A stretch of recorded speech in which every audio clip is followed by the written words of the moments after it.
Her evde mutlaka olması gereken Mioji şarjlı el süpürgesini inceleyelim. Söylemeden geçemeyeceğim. Ürünün tasarımı gerçekten çok şık ve çok özenli bir kutuda geliyor. Tek tek ayrı ayrı sarılmış şekilde. Kablosuz bir ürün. Evde, arabada, dışarıda her yerde şarjını doldurduktan sonra kullanabilirsiniz. İçinden farklı başlıklar çıkıyor. Koltuk araları için falan çok güzel.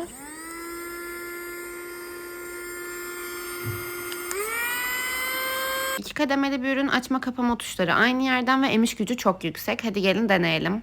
Ben burada koltuktaki minik şeyleri almak için kullandım ve elimin asla girmediği, tüy toplama rulosunun da girmediği bu koltukların ara kısımlarını çok güzel temizledi. Fırça başlığı sayesinde bilgisayar klavyesine kadar her yeri temizleyebilirsiniz. Kirler ve tozlar da bu filtrede birikiyor ve çıkarıp temizlemesi çok kolay. İçerisinden Type-C şarj aleti çıkıyor. Kısa bir sürede şarj olup uzun süre çalışıyor. Arka tarafından şarj edebilirsiniz. Ben koltuktan sonra hızımı alamayıp fırça başlığını da biraz denemek istedim ve küçük yerler için çok başarılı.